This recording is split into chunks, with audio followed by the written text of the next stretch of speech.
بسم اللہ الرحمن الرحیم۔ ایک بچے کے ایمان کی آزمائش۔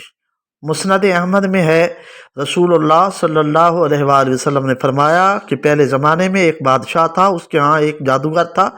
جب جادوگر بوڑھا ہوا تو اس نے بادشاہ سے کہا کہ میں اب بوڑھا ہو گیا ہوں اور میری موت کا وقت قریب آ رہا ہے، مجھے کوئی بچہ سونپ دو، میں اسے جادو سکھا دوں۔ چنانچہ ایک ذہین لڑکے کو وہ تعلیم دینے لگا۔ لڑکا اس کے ہاں جاتا تو راستے میں ایک راہب کا گھر پڑتا، جہاں وہ عبادت میں اور واعظ و نصیحت میں مشغول ہوتا۔ یہ بھی کھڑا ہو جاتا اور اس کے طریقہ عبادت کو دیکھتا اور واعظ سنتا۔ آتے جاتے یہاں رک جایا کرتا تھا۔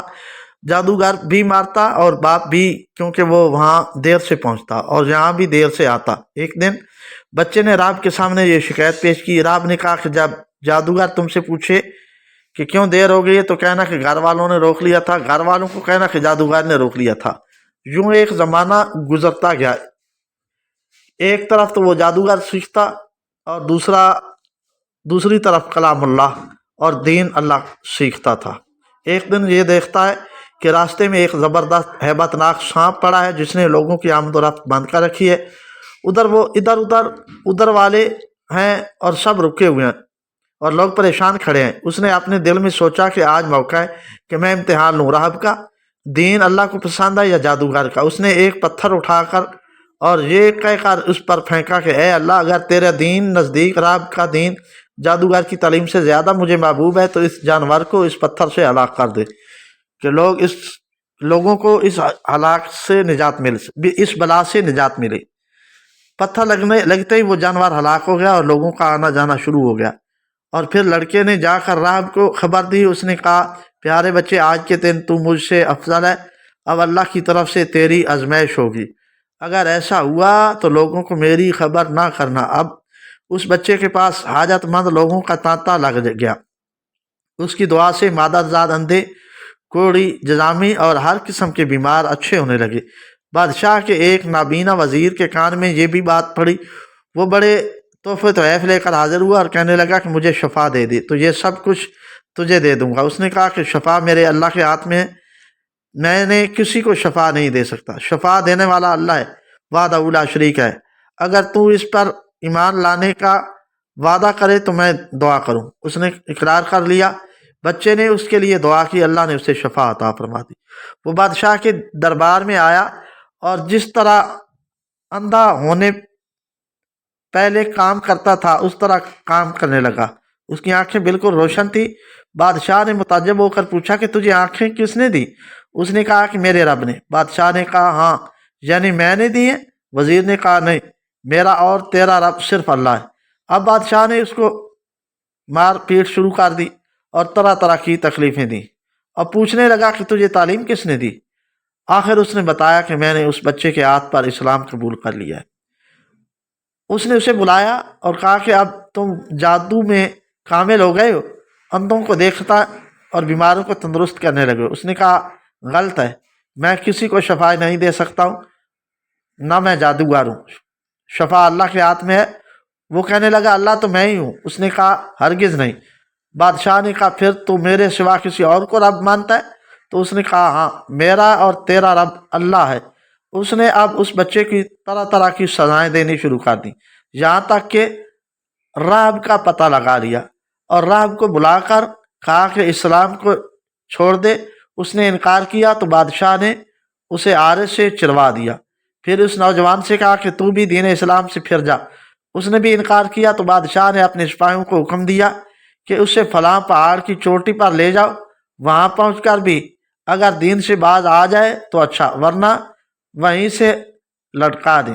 چنانچہ سپاہی اسے پہاڑ کی چوٹی پر لے گئے۔ جب اسے دھکا دینا چاہا تو اس نے اللہ سے دعا کی، اے اللہ، جس طرح تو نے چاہے مجھے اس سے نجات دے۔ اس دعا کے ساتھ ہی پہاڑ ہلا اور سب سپاہی لڑک گئے، صرف وہی بچہ ہی باقی رہا۔ وہاں سے بادشاہ کے پاس گیا۔ بادشاہ نے کہا کہ کیا ہوا، میرے سب سپاہی کہاں ہیں؟ بچے نے کہا کہ اللہ نے مجھے بچا لیا، وہ سب ہلاک ہو گئے۔ بادشاہ نے اپنے دوسرے سپاہیوں کو حکم دیا کہ اسے کشتی میں بٹھا کر لے جاؤ اور سمندر میں پھینک آؤ۔ یہ لوگ اسے لے کر چلے گئے۔ بیچ سمندر کے پہنچ کر جب اسے پھینکنا چاہا تو پھر اس نے وہی دعا کی، اے اللہ، جس طرح تو چاہے مجھے ان سے بچا دعا کے ساتھ ہی موج اٹھی اور سارے کے سارے سپاہی سمندر میں ڈوب گئے، صرف وہی بچہ باقی بچ گیا۔ پھر وہ بادشاہ کے پاس آیا اور کہنے لگا میرے رب نے مجھے بچا لیا، اور اے بادشاہ تو چاہے کتنی تدبیریں بھی کر لے تو مجھے ہلاک نہیں کر سکتا، صرف ایک صورت ہے، جس طرح میں کہوں اگر تو اس طرح کرے تو میری جان نکل سکتی ہے۔ اس بچے نے کہا تمام لوگوں کو ایک میدان میں اکٹھا کرو اور پھر کھجور کے تنے پر مجھے سولی چڑھاؤ اور میرے تیر کو میری کمان پر چڑھاؤ اور بسم اللہ رب حاذ الغلام یعنی اللہ کے نام سے جو اس بچے کا رب ہے پڑھ کر تیر مارو، میری طرف پھینکو، وہ مجھے لگے گا اور میں مر جاؤں گا۔ بادشاہ نے یہی کہا، تیر بچے کی کھمپٹی میں لگا اور اس نے اپنے ہاتھ اس جگہ رکھ لیا۔ چاروں طرف سے یہ آواز میں بلند ہونے لگی کہ ہم اس بچے کے رب پر ایمان لائے۔ یہ حال دیکھ کر بادشاہ کے ساتھی بڑے گھبرائے اور کہنے لگے ہم تو اس بچے کی ترکیب سمجھے ہی نہیں، دیکھیے اس کا اثر کیا پڑا، سب لوگ دین اسلام میں داخل ہو گئے۔ ہم نے تو اسے اس لیے قتل کیا تھا کہ کہیں اس کا مذہب پھیل نہ جائے، لیکن جو ڈر تھا سامنے آ ہی گیا اور سب مسلمان ہو گئے۔ بادشاہ نے کہا اچھا یہ کرو کہ تمام محلوں اور راستوں میں خندقیں کھدواؤ، ان میں لکڑیاں بھرواؤ اور آگ لگا دو، جو اس دین سے پھر جائے چھوڑ دو اور دوسرے کو اس میں پھینک دو۔ چاروں طرف سے یہ آوازیں میں بلند ہونے لگیں ہم اس بچے کے رب پر ایمان لائے۔ ہم مسلمان نے صبر شکیب اور سیارے کے ساتھ آگ میں جلنا منظور کیا اور اس میں کودنے لگے۔